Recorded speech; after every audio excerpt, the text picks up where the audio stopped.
E aí galera, beleza? Como é que vocês estão? Meus amigos, hoje é segunda-feira, uma nova semana se inicia do melhor jeito possível, até porque meu dia preferido da semana é sexta-feira, sempre foi desde criança e nessa sexta é meu aniversário. Olha só, e mais do que isso, a partir de amanhã temos nosso dossiê histórico em 4 partes e os eventos das últimas horas caíram como uma luva pra gente comentar assim do tema macro que a gente vai abordar ao longo da semana. Quero começar nosso vídeo de hoje falando sobre relações internacionais, Trump versus o amigo do Lula, o Gustavo Petro. Depois falar de Brasil e a questão aí do povo que veio deportado. Depois quero falar sobre aquela agenda, né, que faz que o Brasil não saia do lugar, turma ESG, falar sobre a questão do dumping par. Depois vamos falar sobre soberania nacional, analisando Estados Unidos, Brasil, Estados Unidos, acumulada Brasil, para depois a gente falar também sobre soberania financeira, o Brasil versus o próprio Brasil e algumas coisas que aconteceram, que acho que no final tudo vai fazer muito sentido. Eu espero que dê para ir realmente até o fim do vídeo de hoje, para não sobrar nada. Mas vamos lá, gente. Veja como são as coisas, né? Coloquei aqui um pouco de ordem, talvez vocês já estejam sabendo. Se você tá desconectado das notícias, estava curtindo o domingão, saiba que ontem chegou também um voo com pessoas aí extraditadas dos Estados Unidos na Colômbia. Aí o Gustavo Petro falou, aqui não vai entrar não, aqui eu não deixo, não vai entrar. Aí ela falou, não vai entrar não? Tá bom. Aí o Trump virou a miséria. E ele reagiu e anunciou tarifas a produtos da Colômbia após a recusa do deportado. Ah, você não quer entrar? Então vou ter que meter 25% de tarifa em você. Foi breaking news, o mundo inteiro comentando sobre isso. Depois do governo da Colômbia recusar a entrada de 2 aviões norte-americanos que deportavam imigrantes ao país, Trump anunciou retaliações ao Petro. Trump prometeu impor tarifas aos produtos colombianos que entrarem dos Estados Unidos. O anúncio do Trump foi feito numa rede social, a rede social dele, inclusive, né? Olha a diferença, né? Olha a força da direita nos Estados Unidos. O cara é presidente, tem a própria rede social. Segundo o presidente, o governo dos Estados Unidos vai aplicar tarifas de 25% sobre todos os produtos da Colômbia que entrarem no país. Trump afirmou também que vai proibir viagens e realizar revogações imediatas de vistos para autoridades da Colômbia, seus aliados e apoiadores. O governo americano também vai aplicar sanções para integrantes de partidos colombianos, além de prometer inspeções mais rigorosas na alfândega em regiões de fronteira, ou seja, operação padrão. E aí tudo começa a demorar para ter aquela dor de cabeça. Neste domingo, Gustavo Petro disse ter recusado a entrada dos aviões americanos com deportados porque os imigrantes não estavam sendo tratados, né, transportados com dignidade. Beleza. Tem aí o ponto dele. Essa questão da sanção, principalmente a questão, negar visto, pra uma galera, até familiares, eu acho que isso daqui é um alerta do que os Estados Unidos podem fazer com qualquer país que resolverem criar algum tipo de confusão, né? Com qualquer país. Estão falando com a Colômbia, acho que qualquer país da América do Sul, eles fariam a mesma coisa. Aí você tira a sua conclusão. Aí o Trump meteu aí a tarifa, vou meter 25%. Aí o Pedro falou, pode vir quente que eu tô fervendo, vou te meter 25% também. Aí foi aquela gritaria, né? Todo mundo, os petistão. Eu sou petistão, sou petista, sou petista. Olha lá, o Guilherme Boulos compartilhou Petro. Grande Gustavo Petro. Trump, seus bilionários fascistas não nos intimidam? Tome-lhe tarifa, eu sou brabo. Eu sou colombiano. Arregou. Ele arregou, amigos. Ele arregou. Arregou! Após crise com Trump, Colômbia diz que vai voltar a receber deportados dos Estados Unidos. Anúncio foi feito pronunciamento pelo ministro das Relações Exteriores do governo de Gustavo Petro. Arregou. Ele arregou. Pra que bancar o brabo, bicho? Pra quê? Eu que não tô falando... Eita. Ei, som. Tá de boa, show. Checar aqui que a última vez eu bati mão no microfone. Ele tá... Ei, som. Não, tá bom. Tô aqui pra falar se o Estados Unidos tá certo, a Colômbia tá certa, quem tá certo. Eu só acho o seguinte, que se você promete que vai bater de frente, bata de frente, Porque fica feio. Fica feio, sabe? Não pega bem, né? E você coloca pros petistas passarem vergonha. A quantidade de petista ontem comemorando o que o Petro fez. E agora ficou com que cara? Com cara de tacho.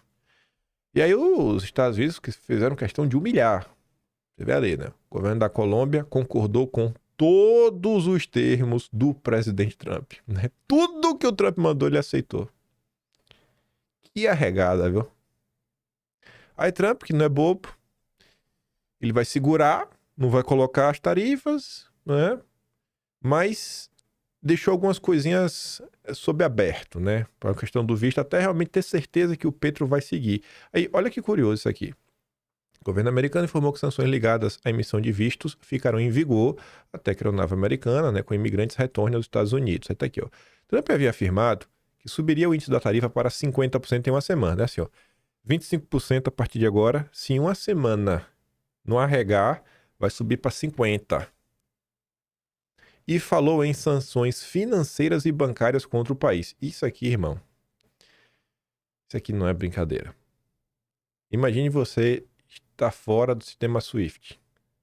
Como é que você vai comprar e vender? Tá achando o quê? Que é a casa da mãe Joana?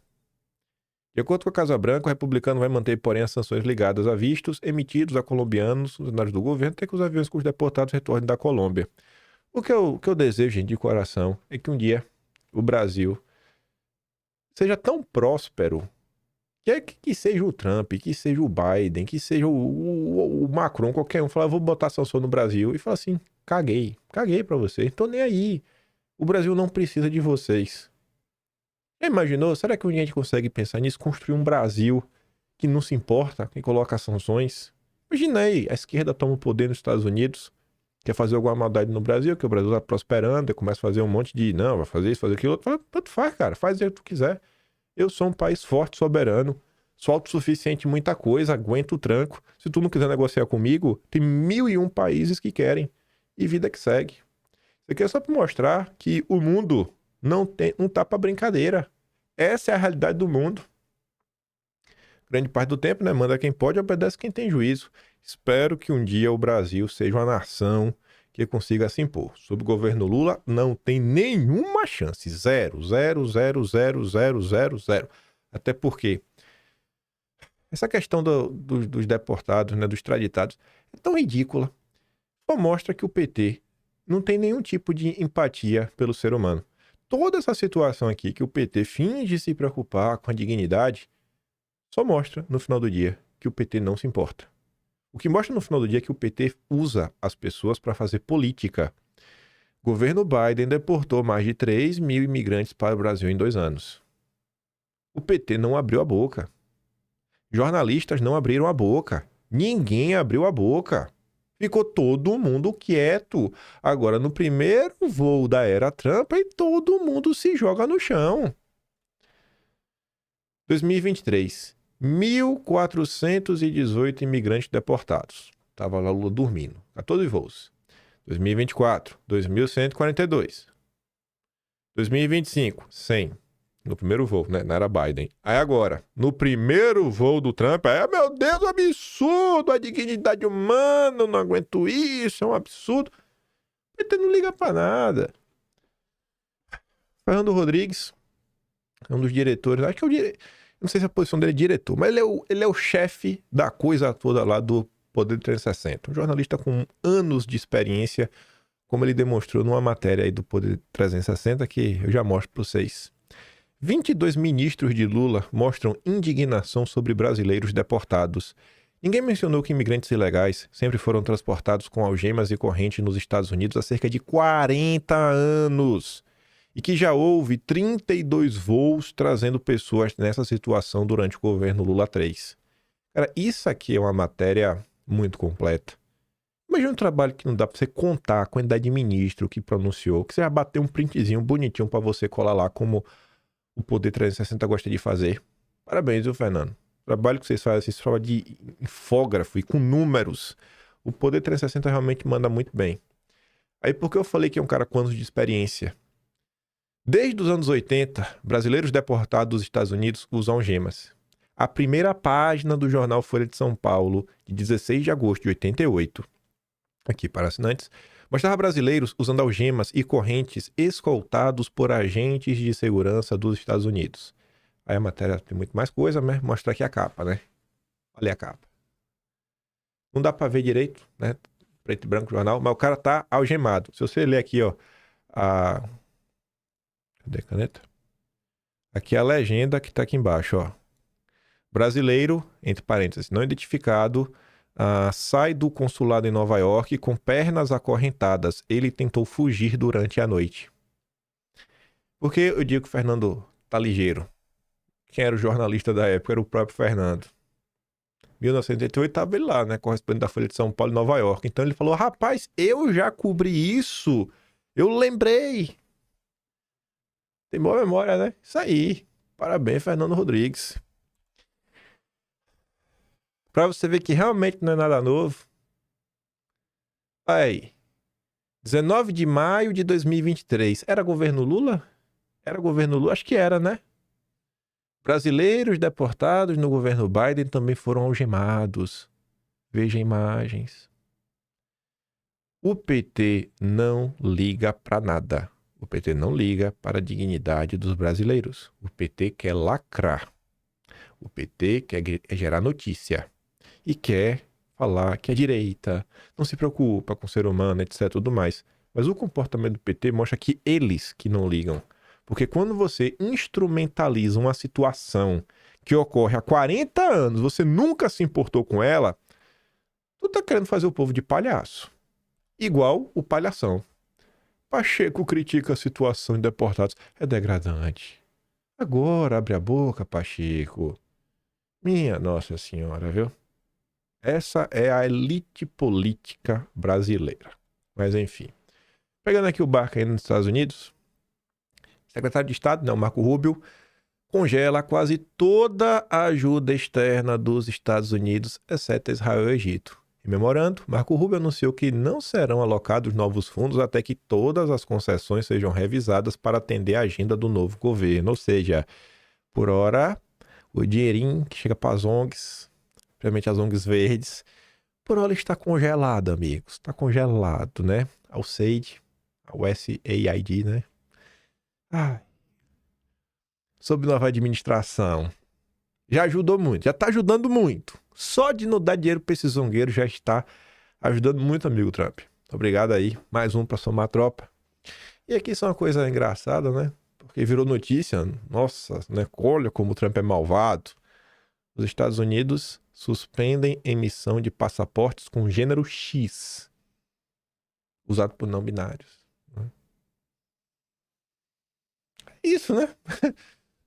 X mais não, X mais não. Você agora tem que escolher um lado ou outro, né? Mas onde já se viu isso, né? É um absurdo. Estamos retrocedendo.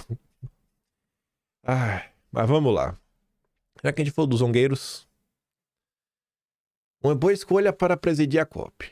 A gente comentou semana passada, né? O André Aranha Correia do Lago e o Estadão aprova. Se o Estadão aprova, mais um sinal que bom pro Brasil, não é? A gente relevou um pouco, né, de quando a gente falou pelo Aranha pela primeira vez, os vínculos dele, família dele, né, um legado aí que prova, não tem nem o que falar. O Brasil é governado por uma oligarquia. Continuamos. Brasil tem área queimada equivalente ao território da Itália. A maior desde 2019. E essa é a turma que vai salvar o planeta, né, com a COP30. Beleza. Aí a área comenta, né? Rapaz, desde 2019 não tinha isso. Quando era com o Bolsonaro, a imprensa internacional fazia um alarde. Nossa, meu Deus, o mundo tá acabando. Aí veio comigo uma tese. Só faltava, não, tem que tomar a Amazônia, porque a Amazônia é o pulmão do mundo. Aí vinha artista de Hollywood, Mark Ruffalo, Leonardo DiCaprio, Madonna, até foto fake, até fake news, né? Foto fake de anos anteriores foi publicada. Era o vale tudo. Agora, uma Itália queimada. Ninguém escuta falar dos nossos grandes artistas, né? Tá certo. Degradação florestal cresce 497% em 2024 na Amazônia. É isso aí. Parabéns, Lula. Isso aí, tá no caminho certo. Essa é a turma que vai salvar o Brasil. E num país que a terra está muito degradada, queimada, as florestas, o local onde moram os índiozinhos, você tem que tomar conta, né? Uma vez que está tudo degradado, entra o trabalho de recuperação, para dar uma mão. Mas só nem lembrar que tinha isso daqui. Isso aqui foi de dias atrás. Fiscal do IBAMA. Esse cara enchia o saco durante o governo Bolsonaro. Aloprava. Preciso dizer que o Samuel Pancha é uma figura tosca, burra e desnecessária, sem mais. Aí o Pancha fala: oi, sumido. Por que você se tornou tão ausente das redes enquanto o Brasil batia recorde de queimada, mas retorna aqui para propagar ataques a jornalista? Pior que ser tosco, burro e desnecessário é negociar seus valores dependendo de quem está no governo, né? Triste fim. Isso daí, contra Bolsonaro, pisasse numa formiga, ele gritava. Mas vamos lá. Então, num país degradado, ele tem que ser, né, cuidado. E temos aí, graças a Deus, o governo Lula, em parceria com o mundo privado, tenta fechar aí algumas parcerias para salvar os nossos índiozinhos. E aí temos a Ambipar, a gente comentou sobre ela. Brasil 247, maior portal lulista do Brasil, que tá aí, né, tentando se tornar um portal conservador para entrar pra tropa. Piadas à parte, a Ambipar e o Ministério dos Povos Indígenas firmam parceria inédita em Davos para emergências climáticas e sustentabilidade. Aí o cara chamado ali Winston fala o seguinte, ó, ações da Ambipar. Empresa que ganhou 14% do território nacional, não é que ganhou, né? Tá aí, conversando, para ver, tentar fazer alguma coisa, sair do papel. Subir aproximadamente 3.000% de junho a dezembro de 2024. Convenhamos, nenhuma empresa se valoriza 3.000% em 6 meses só porque vai cuidar dos povos originários e preservar o meio ambiente. Lógico que não. É uma empresa muito maior, um trabalho, né, muito mais amplo, muito mais importante. O Danilo Thomas leva para outro ponto, né? Pô, o 247 tá entregando, tá apoiando a entrega de 14% do território nacional. Não pode, é muito complicado o que está acontecendo. Aí, o Cláudio Dantas destaca, né, que sem licitação ou análise do Congresso, Lula entrega a gestão de TIs a grupo bilionário. Tá aí, né? Tentando formar um entendimento, um memorando de entendimento, para ver o que realmente vai sair do papel nos próximos meses, anos, enfim. Mas é tudo muito estranho, né? Porque logo com a Ambipar, pô, como assim, né? Mas tudo bem. A Renato diz, né? Pô, o governo entrega, sem licitação, análise do Congresso, a gestão em terras indígenas, um grupo bilionário sob o pretexto de sustentabilidade. O que é que chama a atenção? O projeto inclui a logística de supply chain, com movimentação de transporte dentro das reservas, considerando o potencial mineral e biológico dessas áreas. Surge a pergunta: estamos diante de uma nova forma de biopirataria? Duvido. Acho que o Renato aí está se passando no ponto aí. Se isso daí realmente se concretizar, sair do papel, jamais vai ser para interesses escusos. Com certeza é só para ajudar os índiozinhos. Não fale isso, Renato. As terras ricas em biodiversidade, com alto potencial mineral estratégico, podem estar sendo transformadas em corredores para o escoamento de recursos sob o véu de uma agenda SG imposta de fora para dentro. Quem garante que a gestão não camufla interesses escusos? Eu garanto, porque o Lula jamais faria isso. Lula é perfeito. Lula é o Deus encarnado, vivo. Meu Deus do céu, eu rezo pro Lula todo dia. Isso é blasfêmia, né, o que eu fiz agora. Me perdoe, Deus. Sem nem o Congresso teve voz nesse processo, como garantir que os interesses do Brasil estão sendo preservados? Enfim. Aí aparece um legislador para tratar sobre o tema, Felipe Barros. Dá play, né? Viu, Felipe Barros? Inclusive, gravaremos com o Felipe Barros lá no Puxando o Fio essa semana. Escuta só. Eu não sei se vocês estão acompanhando esse debate todo envolvendo a concessão de 14% do território nacional, que são as áreas indígenas, para uma empresa privada. Isso foi feito agora, assinado esse acordo em Davos pelo governo Lula.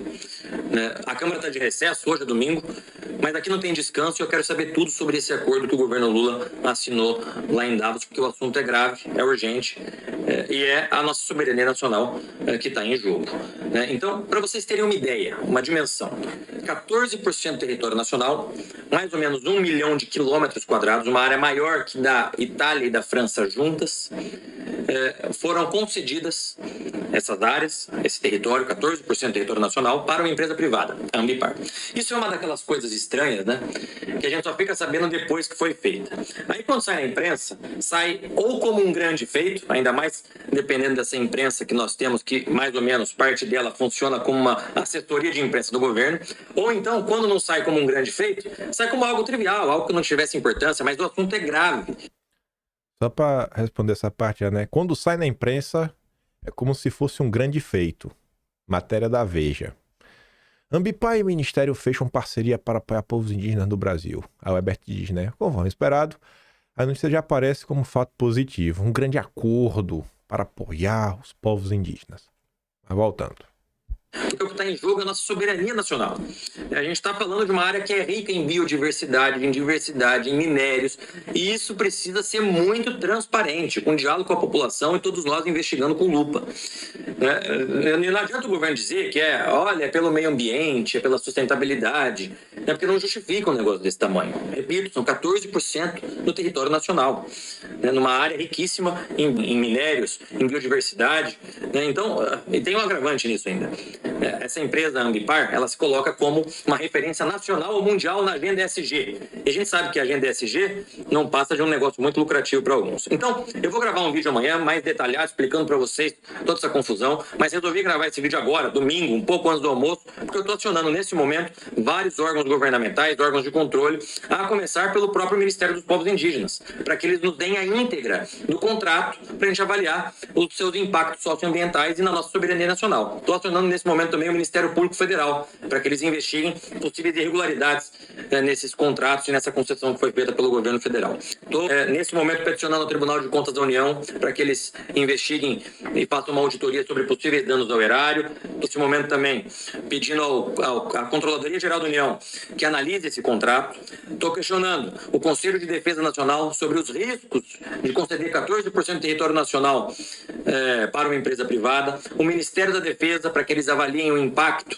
na nossa segurança nacional e na nossa soberania nacional, e também o Comando do Exército, para que eles nos descrevam como que se dá hoje o monitoramento em áreas indígenas e como que vai ser a partir de agora, como empresa privada, cuidando e administrando 14% do território nacional. Também estou, nesse momento, questionando a CVM, a Comissão de Valores Mobiliários, estou questionando a Agência Nacional de Mineração sobre possíveis licenças de exploração de recursos, inclusive recursos estratégicos nessas áreas, o Ministério de Minas e Energia. Estou questionando o Conselho Nacional de Justiça sobre possíveis omissões de processos judiciais relativos a essa empresa. Ou seja, eu vou acompanhar tudo isso com lupa e vou trazendo essas informações, tudo isso a vocês. Amanhã tem um novo vídeo explicando o tamanho desse problema, mas nós iremos acompanhar tudo com muita transparência e trazendo tudo isso aqui para vocês. É pedir demais, velho, por deputados se preocuparem um pouquinho mais com esses assuntos, sabe? Eu acho que esses assuntos são importantes. Se eu ver outro deputado comentando sobre isso, entrando aí com requerimentos e tudo mais, um negocinho todo explicadinho, falo pra vocês. Então, da mesma forma que o pessoal tá aí, né? Cobre o seu senador pra ter voto aberto, pra gente virar o jogo e derrotar o Columbre. Qual é o seu deputado? Eu te falei isso aqui sobre o Brasil. Isso aqui é importantíssimo, gente. Importantíssimo. Sabe o que é importante também? Olha pra cara do Felipe Barros, olha pra minha. Sou muito bonito, não. Mas tu acredita que eu sou mais velho que o Felipe Barros? Porque nem eu acredito. A pô, bicho, tá acabado, velho. Tá acabado. Na boa, bicho. Eu não tô assim, zero. Mas tu tá ruim, viu? Do com pneu murcho. Piadas à parte. Piadas à parte. Pensei que entrar aqui na sequência ia fazer mais sentido. Mas assim, pra gente fazer uma discussão sobre isso, porque envolve questão de soberania nacional e tudo mais. E aqui tem aqui uma primeira parte pra gente passar pra uma segunda. Vê só uma coisa. Só ver. Esse tipo de tema, quando ele aparece, não é a primeira vez que aparece, ele nunca ganha o destaque que deveria. Pelo menos o que eu acho que deveria ganhar destaque. Ok. Por outro lado, tem algumas coisas que acontecem que às vezes nem tem nenhuma relevância pro Brasil, vira maior gritaria. Eu nem ia comentar isso aqui em vídeo, em nenhum momento, porque eu falei, cara, o que importa pra mim, eu não consigo ver, eu não conseguia ver como conectar isso ao Brasil. Mas vê só, Você deve ter escutado alguma coisa sobre isso. Trump não descarta ação militar para tomar Canal do Panamá e Groenlândia e defende fusão com o Canadá. Lá vai o Trump pensar em ampliar o território norte-americano. Fazer a Groenlândia, o Canadá, um grande império no norte do país. E aí todo mundo achando ótimo, maravilhoso. Aí sair Trump, rapaz, o Trump é o brabo, brabo. Estamos batendo palma, estamos achando bacana. Todo mundo achando bacana. Uma questão que envolve território, pátria. Porque o Trump tá olhando para a questão da Groenlândia. Poxa, tem muitos recursos minerais pro lado de lá. Canadá também. Cara, a gente pode ver aqui, fazer um jogo. Isso daí servir, né? Pra gente, não sei, inflar a economia americana, né? Os pontos básicos, as commodities. Estamos precisando. Queremos nos expandir e não queremos ficar dependendo de outras nações. Nações que não são tão amigas. Pega lá como nada, né? Tá aí realmente um conflito econômico financeiro grande. Aí todo mundo vê, todo mundo bate palma. Todo mundo bate palma. Às vezes as pessoas que sequer ligam quando tem uma questão como essa aí no Brasil. Aí, vindo pro Brasil, aí era pra comentar esses dois, aí sim a gente mudava o tema. Eu passando agora de tarde, né, vendo aqui umas coisas no Twitter, eu me deparo com esse vídeo. O Ramon Lage fala assim, ó: os benefícios de separar o Brasil em norte e sul são muito favoráveis para os sulistas. Eu apoio. Quero me livrar do norte do país. Aí a Bia da Caserna fala: vem cá, quem que vai se beneficiar com a divisão do país? Os megabilionários wokes, que promovem a agenda SG, ou o povo brasileiro? Cada vez mais esse tipo de vídeos sendo divulgados e normalizados nas redes sociais. Deve ser alguém com boa intenção, né, fazendo isso. A Agenda 2030 agradece. Olha o conteúdo desse vídeo.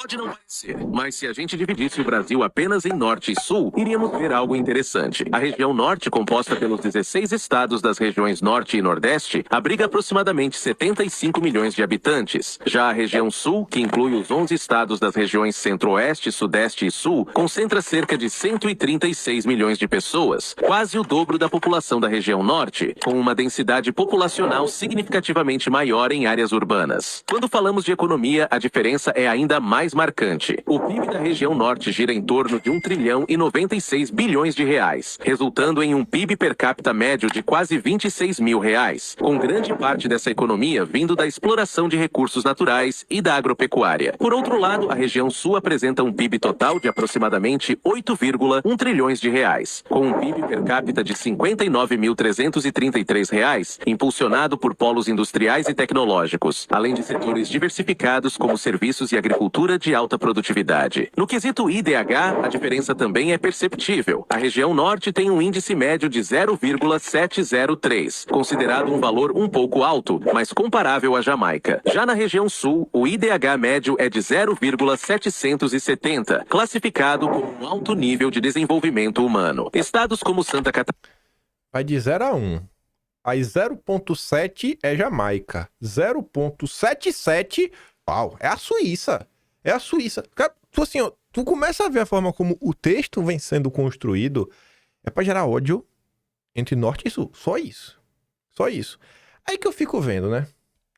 Ramon, você lembra daquela história que ia investigar as fake news da declaração do Galípolo? Pronto, o Ramon era um desses, né? É da turma liberal do Twitter. Você não pode reclamar dos liberais, né? Os liberais, eles sempre estão certos. Os liberais estão defendendo entregar o Brasil. Porque a raiva dos caras é que não, porque o imposto aqui, que é coletado no Sudeste, vai pro Nordeste, vai pro Norte, tudo pros caras é dinheiro. Como ele tá no lugar que ele, na cabeça dele vai se dar bem, por causa do dinheiro, então ele quer que vá pra casa das cucuias. Eu não quero saber de vocês. Sabe? É só isso, só isso. Aí veja como são as coisas, né? A direita brasileira olha pro Trump e fala: nossa, Trump, meu herói, meu ídolo, bacana, vamos seguir o caminho de Trump. O que é que Trump tá fazendo lá?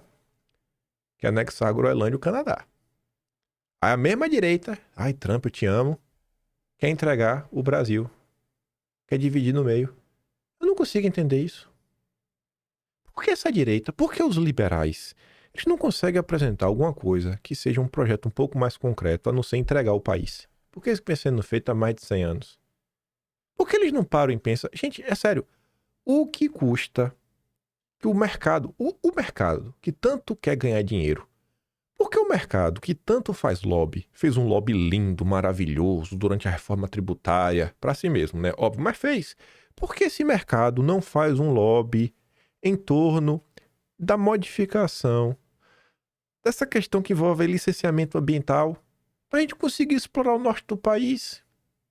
Por que esse mercado não faz pressão no que diz respeito ao licenciamento ambiental para a gente conseguir construir logística e infraestrutura? Ferrovias, rodovias. Porque esse mesmo mercado, sabe, não discute esse tipo de questão, são coisas básicas. Se você tem uma região gigantesca que é riquíssima em recursos minerais, com índice demográfico baixíssimo, o potencial dessa região é imenso. Aqui a Austrália todo mundo tem como um país extremamente desenvolvido. A Austrália é um país muito desenvolvido, ganha muito dinheiro, sabe o quê? Vendendo produto primário. Exploração de recursos minerais. Mineração aqui mete a broca, vou meter a broca. E a galera fica aqui, não, somos verdinho. Verdinho é uma porcaria. É broca no chão. Eu converso com o Nicolas toda vez, direto quando ele volta da mina, pra gente ficar vendo, né, trocar experiência. Os pneus mecânicos que tem lá. Que verde, oh meu Deus. É aquela fumaça de diesel, né? Gostosa no ar. Isso que tá, é trabalho de máscara, de tanta poeira que tem. Tá de brincadeira. Gente, não faz nenhum sentido isso. Nenhum sentido, sabe? É sério mesmo, eu realmente não consigo entender. Você tem diante de você a possibilidade de, assim, você tem a galinha dos ovos de ouro, desde que você tenha uma coisa minimamente organizada que você explore. A Venezuela tem uma das maiores reservas de petróleo no mundo. Aí tu acha que aquela linha que tem, né, essa linha aqui da divisão, que o homem que escolheu fazer essa linha, aí o petróleo que tá debaixo da terra, ele só tá na Venezuela. Ele não entrou no Brasil, não. É tipo a margem equatorial, né, por aqui assim. O petróleo, ele só tá aqui. O da Guiana é só da Guiana. O canudinho que a Guiana coloca debaixo da terra, né, pra chupar o petróleo, não pega nada do pedaço do Brasil. Não pega. Pelo amor de Deus. O Brasil não é rico porque não quer. Por que não quer? Cadê a turma pra fazer o lobby pro Brasil sair das suas correntes? Mas vamos lá. Vamos falar mais sobre isso. Aqui, Ramon, eu acho que te interessa, porque aqui envolve o Sudeste. É a região aí, né, o sul do Brasil, na verdade, que você vai estar, que vai lhe favorecer. Brasil. Aí, vamos ver a primeira notícia, né? Os comunas quer negociar soja e pode fazer logística do Brasil andar para trás. Tá, vai tudo certo para mandar uns carregamentos de soja para lá. Não carrega não, vamos ver, quer negociar, quer fazer isso, quer fazer aquilo outro. Já tá colocando dificuldade. Aí eu tô igual a Amadeu.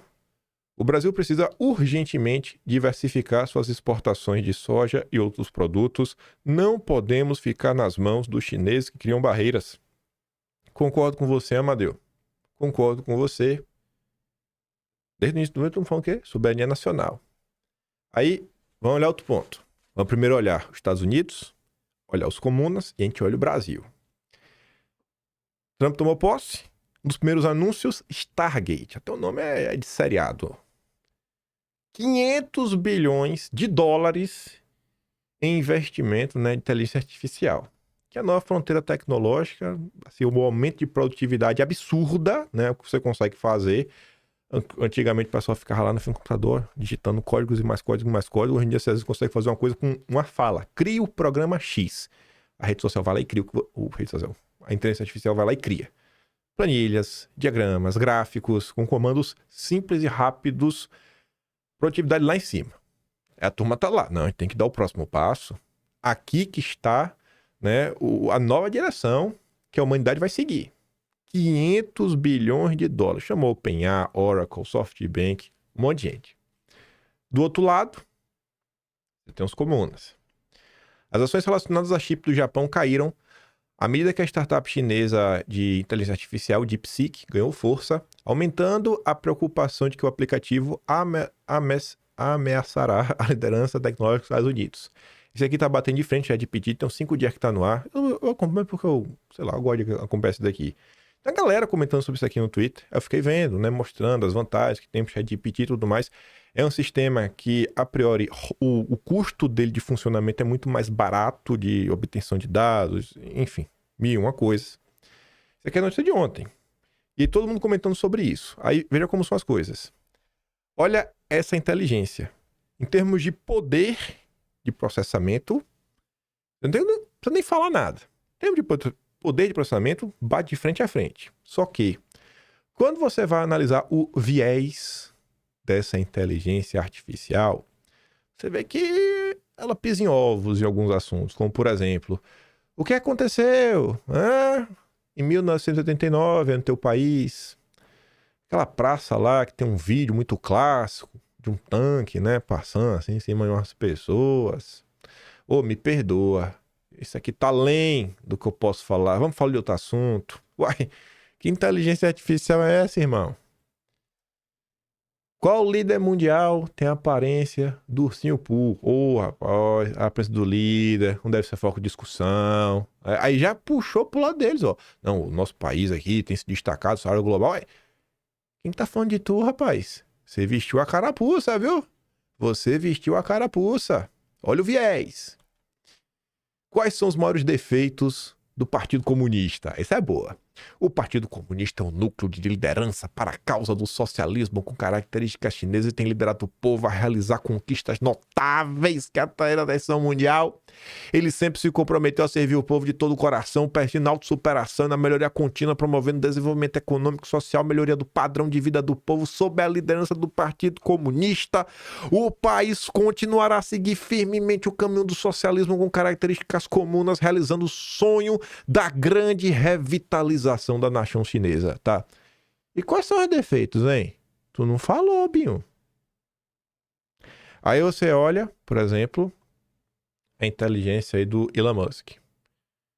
O cara pergunta, ô irmão, quais são os maiores defeitos do Elon Musk? E o Elon Musk fala, olha, ele é ruim por causa disso, ele é ruim por causa disso, ele é acusado disso daqui, ele é acusado daquela outra coisa.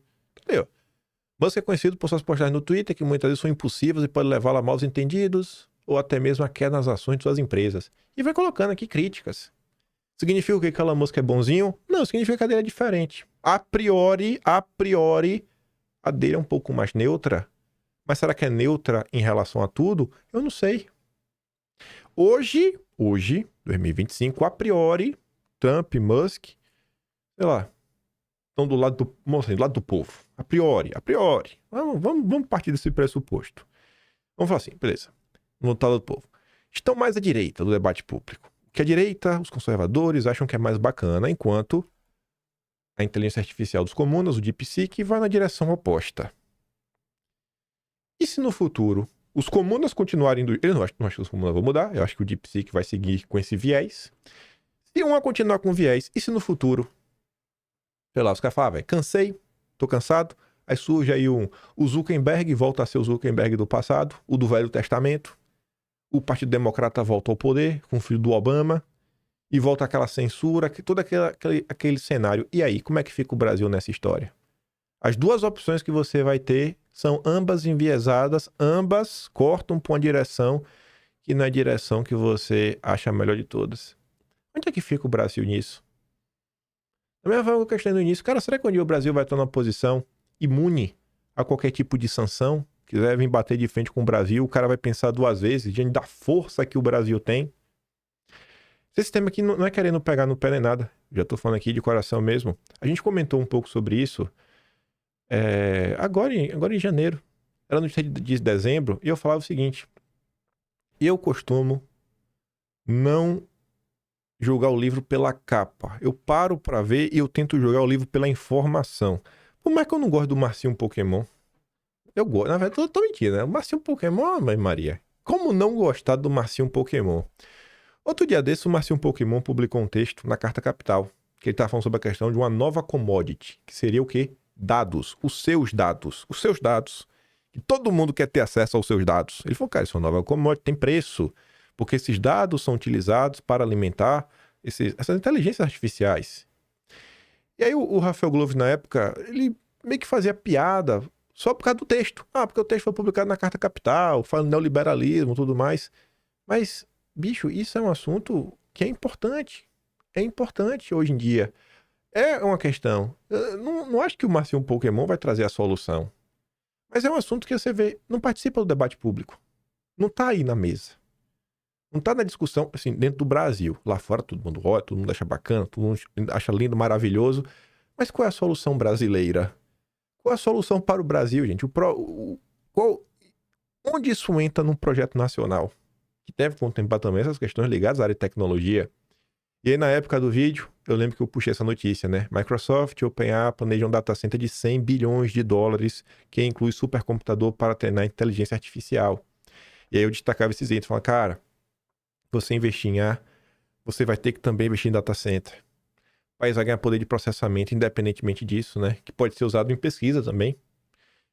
Você vai acabar desenvolvendo seu setor energético, porque gasta muita energia. Então, para ter IA, você vai ter que construir data center e você vai ter que construir também energia. Olha a quantidade de obra que são geradas, empregos qualificados, possibilidade de controlar o viés da história. Acho que agora fica um pouco mais fácil de entender quando você olha o DeepSeek, né? Não pode falar os defeitos do Partido Comunista. Não pode, não tem defeito, né?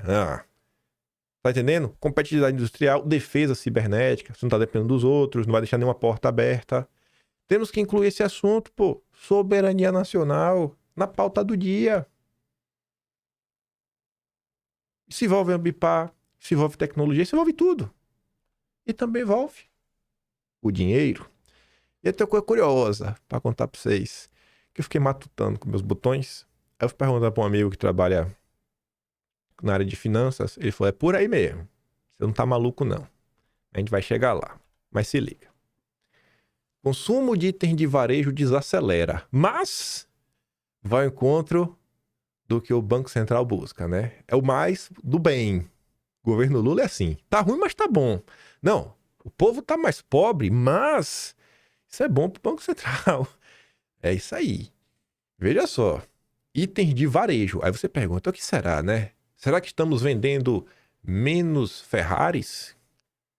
O pessoal gosta de comprar Porsche Cayenne? Iates? Jatinhos? O caviar agora está estocado. Ninguém mais está comprando caviar? Vinhos caros? Não. O povo está deixando de comprar refrigerante, cerveja. Imagine, Brasil, cerveja. Cosméticos, material de higiene e limpeza. O povo está deixando de tomar banho, rapaz. Não era Lula até deixar de tomar banho, vocês estão deixando. Que vergonha de vocês, viu? Desacelerou em dezembro e na primeira quinzena de janeiro. Reflexo da inflação, o que é ruim. Mas, visto sobre outro ponto de vista, o que o Banco Central busca, o desaquecimento da economia neste início de ano para justamente tentar frear a alta dos preços.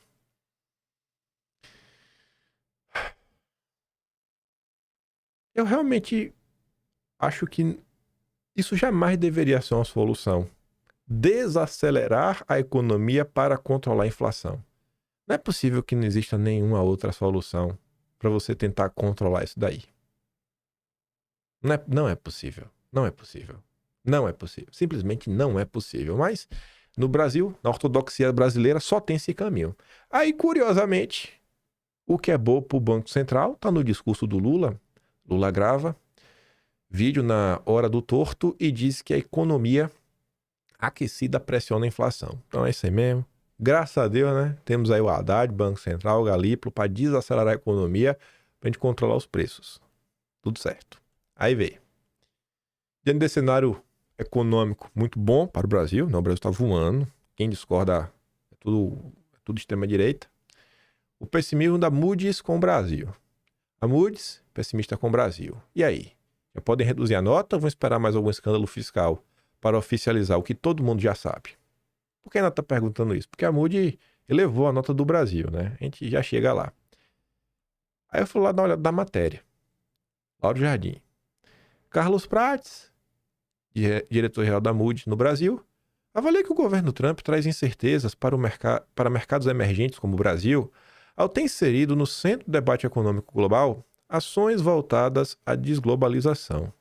4 meses atrás, em 1º de outubro, 4 meses só 4 mesinhos atrás, a Moody's surpreendeu boa parte dos economistas e do mercado financeiro ao elevar o rating do Brasil de BA2 para BA1, além de ter mantido uma perspectiva positiva para o país.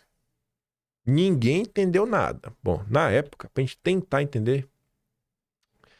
Calma que tem mais. Na entrevista, que será publicada na segunda-feira na plataforma de inteligência financeira, Prates disse: nos últimos meses, estávamos otimistas com a perspectiva de queda nas taxas de juros americanos, o que seria transformacional para países emergentes. No entanto, com as novas medidas de Trump, com tarifas, vendo endurecimento da imigração, estamos vendo o oposto. Mas isso aqui não é nada novo, isso aqui já estava no pacote. Inclusive, a perspectiva era o Trump ser eleito, né? Estava muito mais claro que ele venceria. Então não faz sentido você ter tomado esse posicionamento. Ou seu posicionamento não foi técnico, 100% técnico. Esses movimentos pressionam a inflação, reduzindo significativamente a chance de corte de juros nos Estados Unidos. Isso é um alerta para o mundo, especialmente para o Brasil. Estamos voando sem instrumentos. Setores como siderurgia, energia e mineração podem ser particularmente afetados, comprometendo as emissões e os investimentos. Com juros a 15%, os projetos precisam ser à prova de bala para sair do papel. Isso vai pressionar o mercado e o rating de algumas empresas, né? 15% de juros, meu amigo, pensa o seguinte, para tu criar alguma coisa, tu tem que criar para tu ter certeza que tu vai ter um rendimento de pelo menos 25% de retorno. Mas pelo menos, assim, certo. Porque se for para ter risco, é melhor ganhar 15% sentado em casa, comprando título da dívida, né? Para que investir? Para que tomar risco? Você tem que ter certeza, você vai investir para tirar 25%, você dá 15% para o banco, né? E ficar com 10%. Se bem que ninguém vai pegar empréstimo aqui, né? Pegar um empréstimo um pouco acima de 15%. Então, tem que ser um negócio realmente à prova de bala, que vai dar muito certo, vai valer muito a pena o investimento. Com a economia desacelerando. Mas beleza. Aí, na época, essa questão da Moody's foi tão estranha, e acabou até virando dossiê. Dossiê Kuznets, de outubro de 2024. Aí essa é a notícia. A agência Moody's eleva a nota de crédito no Brasil, o país fica a um passo de grau de investimento, e ninguém entendeu nada. Aí vem lá o Pedro Cerise, né? Nunca tinha visto o mercado tão chateado com o upgrade de agência de risco, porque ninguém conseguiu entender. Qualquer pessoa, poxa, acho que vocês não são economistas, mas vocês olham para o Brasil e falam, não é possível que alguém está falando que o Brasil melhorou. Não é possível. Aí na época que isso aconteceu, uma semana antes da Moody's elevar a nota do Brasil, fora da agenda, Lula se reúne com representantes de agência de risco. Lula esteve em reunião com a Moody's uma semana antes, dia 23. Aí, dia 1º,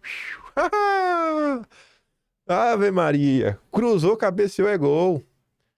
Não precisa ouvir só a Faria Lima, não. Diz Lula, agências de classificação de risco em Nova York.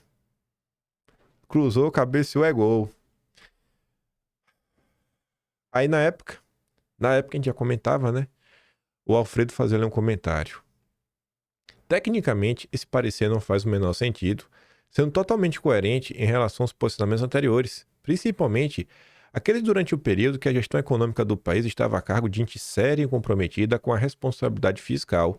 Que essas lojinhas de nota de risco fazem um péssimo trabalho, o mundo já sabe, desde a emblemática Enron até a mais recente Lojas Americanas. Erros crassos dessas entidades corruptas e sem moral, que são utilizadas para ludibriar investidores e sustentar ditaduras corruptas.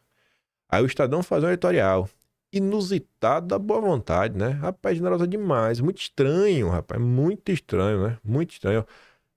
Aspas pro Estadão. Não se sabe se a recente visita de Lula, a representante dessas agências de classificação de risco, teve condão de tocar o coração do pessoal da Moody's. Estranho. E aí o Rafael Gloves lembrava que antes de 2011, da era Dilma, a agência Moody's eleva a nota do Brasil e elogia a Dilma. Dá para confiar? Óbvio que dá para confiar, porque o mercado é técnico, 100% técnico, é vapo. Vapo não erra nunca. O mercado não erra nunca. Estes receberam a boa grana da Dilma para manter o Brasil com grau de investimento, né? É que o Alfredo relembrando que em 2015 ele reclamava de outra agência de rating. Mas enfim, o mercado nunca erra. Quer dizer, o mercado erra pouco, né? Só 95% do tempo. Só 95% do tempo. Né? Ele não erra muito. Pô, ele acerta 5%? Pô, gente. E eu achei muito curioso essa matéria. Porque não tá falando do governo Lula, ou pelo menos só do governo Lula, desde 2021. Ou seja, desde o governo Bolsonaro. E eu acho que tem uma frase clássica que o Guedes falou certa vez, que vocês devem lembrar, que o Guedes falou assim, ó. Eles vão passar o ano revisando. Porque fizeram, assim, previsões tenebrosas para o Brasil. Semana após semana, mês após mês. O Brasil foi surpreendendo, entregando resultados cada vez maiores. Mas esse aqui não é o nosso ponto hoje. Aí eu fui pegar essa matéria para dar uma olhada, né?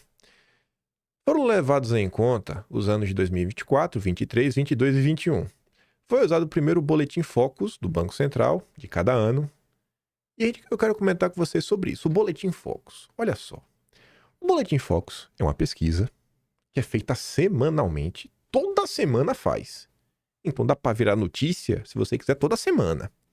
Com mais de 100 economistas do mercado pelo Banco Central. É o Banco Central que escolhe os melhores dos melhores dos melhores do mercado mais técnico e preciso do mundo. O mercado que acerta 5% de suas previsões. 100% técnico. Você não vai acreditar num cara que acerta 5%? Ele tenta 20 vezes e ele acerta 1 a cada 20. É o brabo. É o brabo. Já pensou? Às vezes ele vai acertar 1 a cada 100. Ah, quem não quer um amigo para dar conselhos? Você pede 20 conselhos pro seu amigo, ele te dá 19 errados. Esse é o mercado. Sabe quem criou o Boletim Focus? Fernando Henrique Cardoso. Foi ele que criou. Engraçado, né? Como é o Boletim Focus nos Estados Unidos? Vocês conhecem? O Boletim Focus no Reino Unido, Canadá, Austrália. Bora conhecer? Vamos conhecer? O Fed, que é o Banco Central dos Estados Unidos, não tem um relatório com o Boletim Focus. Mas como assim? Mas como assim? Oxi. Mas publica o Summary of Economic Projections, divulgado trimestralmente. Ah, é tudo preguiçoso. No Brasil, toda semana é notícia. Lá é só uma vez a cada 3 meses. Não sabe, nos Estados Unidos não sabe nada. Diferentemente do Boletim Focus, o boletim do Fed não coleta expectativas do mercado, apenas as dos formuladores de política do Fed. Sabe nada. Não tomaram aula com o Fernando Henrique Cardoso. Quem você acha que está certo? O Brasil, que pergunta para os economistas da Faria Lima, os mais respeitados do mundo, que acertam 1 a cada 20 vezes, os Estados Unidos, que não tem um boletim Focus, só publica um relatório a cada 3 meses das expectativas do próprio banco. Quem que tu acha que tá certo? Eu acho que é o Brasil. Aí tá ali, ó, Reino Unido. Também tá errado. O Banco da Inglaterra publica o Monetary Policy Report, que apresenta projeções econômicas, mas baseadas principalmente em suas análises e com modelos internos, em vez de coletar opinião de agente do mercado. O Reino Unido também é um país atrasado? Também é atrasado. Não tem um boletim Focus que Fernando Henrique Cardoso criou. Não tem. Austrália. O Banco Central da Austrália, né, o Reserve Bank, publica o Statement of Monetary Policy, que inclui projeções econômicas. Contudo, ele se baseia em dados do próprio banco. E não há um levantamento estruturado de expectativas do mercado como o Focus. A Austrália também está errada. O Banco do Canadá divulga o Monetary Policy Report, que é semelhante à Austrália e Reino Unido, onde apresenta suas próprias previsões. Também está errado. Certo só o Brasil. Só quem está certo é o Brasil, onde o mercado acerta 1 em 20. E não pode reclamar, né? Porque senão aí os super influenciadores da direita intergaláctica vão falar que você é um socialista. O Boletim Focus é uma ferramenta... Conclusão. Uma ferramenta singular. Em termos de organização, periodicidade, né? É o único que é semanal. O povo gosta de trabalhar no Brasil, né? Sendo um meio oficial e contínuo para consolidar as expectativas de mercado. Aí, pensando nos meus botões, aí eu quero trazer uma coisa aqui pra vocês, falar do Lula. Uma história que todo mundo já ouviu. Lembra a história da dívida do Brasil? Paguei a dívida brasileira, a dívida internacional. Antigamente o Brasil tinha uma dívida, né? FMI, aí, Banco Mundial, quitou. Aí agora a gente tem a dívida interna. E na época o povo até reclamou que o juro da dívida externa era menor. Falou, pô, a gente pagou a dívida, trocou por uma dívida com juros maior. Sacanagem, né? E aí eu vejo que tem algumas pessoas que reclamam dessa questão do Boletim Focus que o Fernando Henrique Cardoso criou. E eu fico com o sentimento que o Lula deu o segundo passo. E foi trazer a dívida para o Brasil. Por quê? Você vê como isso aqui se retroalimenta, né? Você tem o Banco Central, que é quem define, no Copom, a Selic, né? Mas beleza. Esse mesmo Banco Central seleciona os ungidos, os 100 supereconomistas que fazem parte do mercado, que são os superlíderes do mercado. Essa é a parte de cima do diagrama por hora. Aí os superlíderes do mercado, eles vão expor as suas expectativas, não vão colocar... não vão colocar, mas... eles vão, assim, colocar o seu... se esconder atrás do Banco Central. Você pode saber quem é, mas tá ali, né? Que vai ser o Boletim Focus. Gente, o Boletim Focus, querendo ou não, ele vai ser noticiado pelo consórcio amigo. E tanto, assim, ele sendo noticiado pelo consórcio amigo, a sociedade vai ser impactada. E mesmo que a sociedade não seja impactada, quando ele é divulgado, né, quem é do mercado vai ser impactado pelo Boletim Focus. Então ele vai impactar a visão do mercado, o próprio mercado, de onde saem as pessoas que expõem as suas expectativas para fazer o Boletim Focus. Você vê que é um negócio que se retroalimenta, né? Tudo bem. Aí ele também impacta a sociedade, né? Impacta tudo. Ele vai impactar a perspectiva de inflação, dos ativos, do preço do dólar, que tudo isso também impacta a visão do mercado, que é do mercado, onde são os escolhidos, que vão fazer o Boletim Focus, que vai impactar o mercado, que vai escolher os escolhidos, que vai fazer o Boletim Focus, vai impactar o mercado. Esse ciclo ele continua para sempre. Aí, inflação, ativo e dólar. Vamos pensar assim no cenário.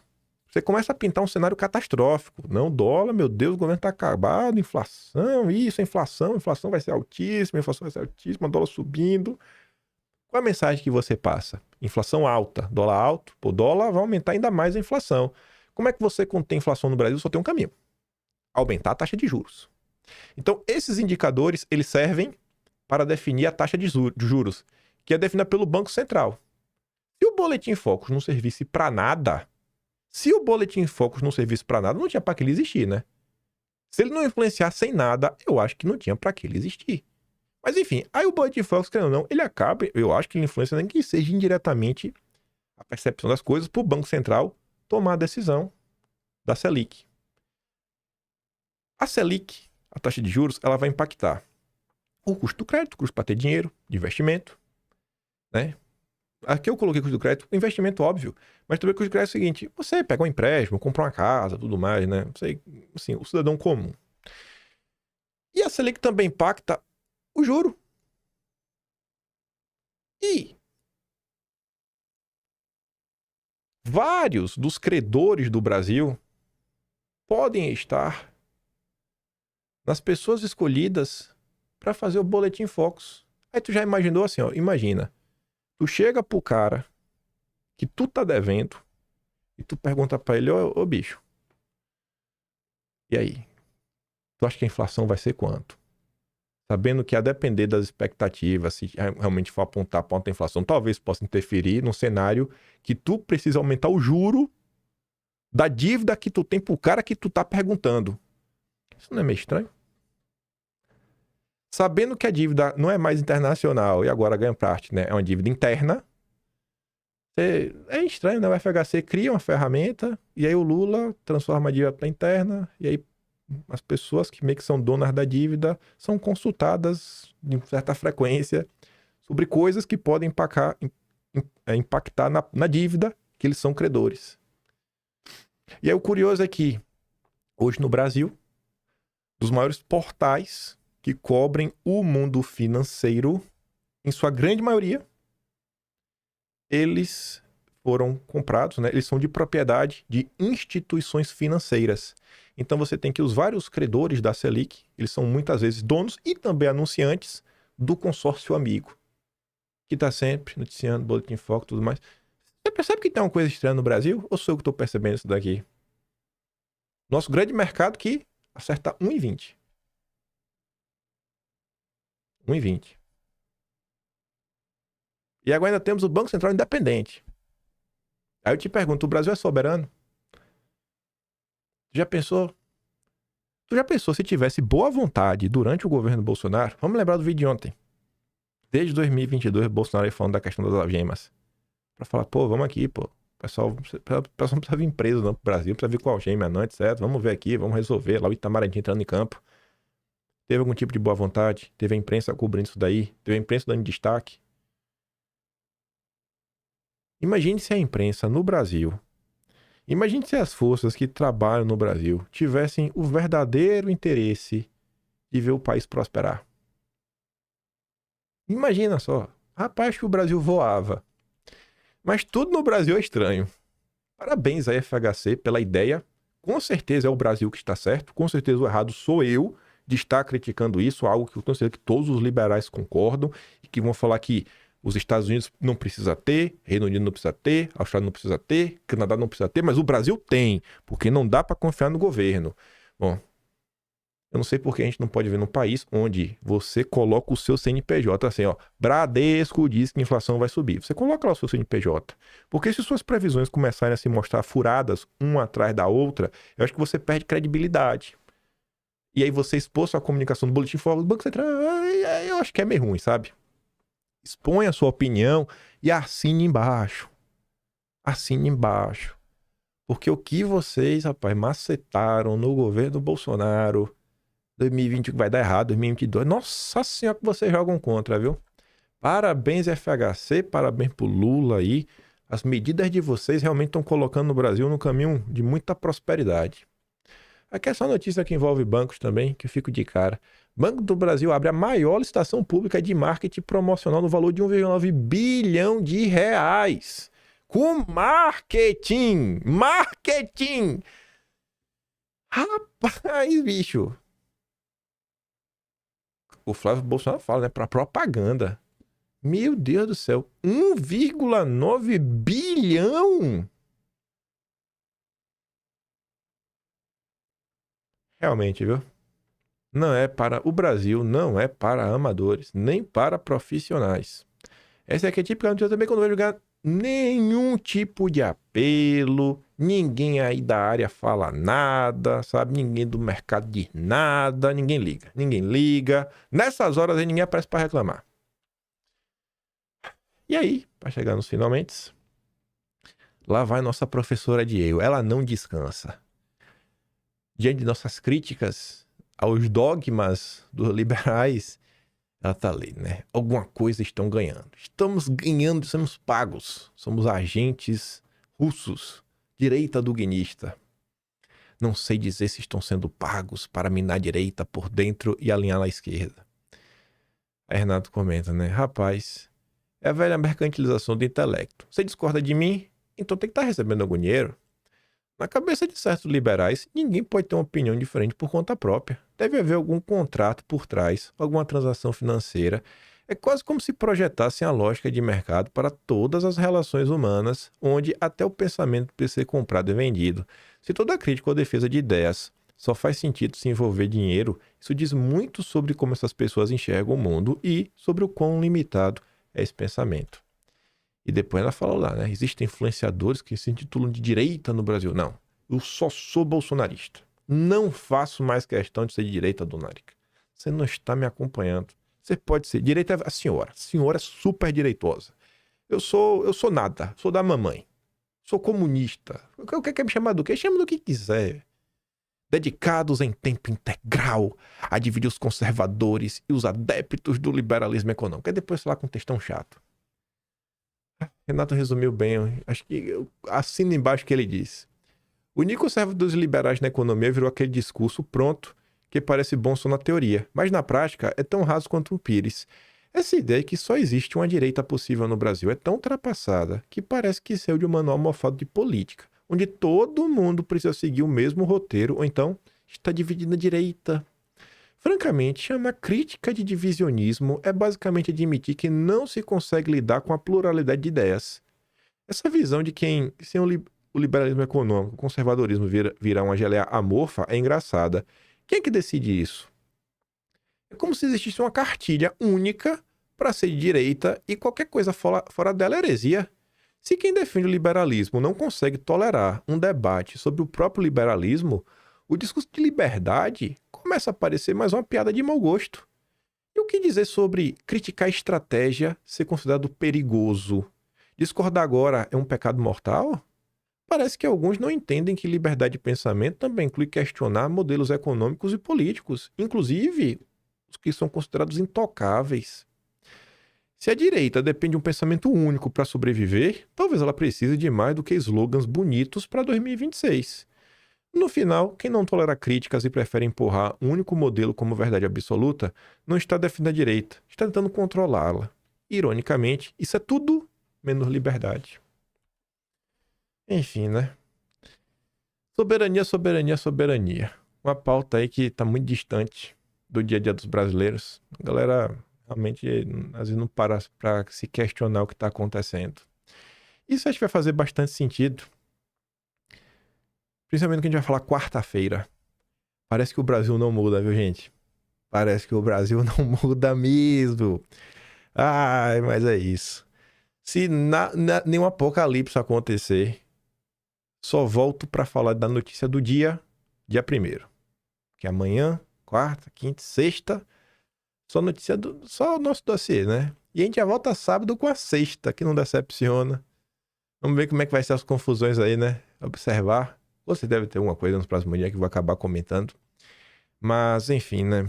Muita coisa aí nos próximos 4 dias. Muita coisa mesmo. Minha Nossa Senhora. Acho que eu nunca li tanto em tão pouco tempo como, sei lá, essa virada de ano. Eu falava, eu já tava acompanhando, eu falei, só preciso que minha sogra volte. Minha sogra voltar, tenho a certeza que vai sair do papel. Basicamente um mês, né? Que foi no final de dezembro que eu falei, meu Deus, me deparei com a história, mas me falta tempo. Bastou ter tempo. Tamo aí. Vai entregar. A partir de amanhã, a gente fala de várias confusões que rolaram no Brasil. E acho que vai ter muita similaridade. Quem lembrar, principalmente no segundo episódio. O terceiro também. Mas acho que mais o segundo, no final do segundo. Aí lembra que a gente comentou hoje, que segunda-feira, rapaz, realmente, né? O Brasil não sabe o que é soberania nacional. Não sabe o que é isso, sabe? O pessoal não aprende, o pessoal gosta de ter passado para trás há décadas, talvez séculos, mas é isso. Eu fico por aqui. Deixa aquele grande beijo e abraço. Siga meu trabalhinho, que é um pouco mais, né? Passando no canal, tem um plano valeu, tem um peito na descrição. E eu deixo aquele grande beijo e abraço. Tamo junto, meus amigos. Sexta-feira é meu aniversário, viu? Devem me dar parabéns. E é isso. Vejo vocês amanhã. Tamo junto. Falou, galera. Fui.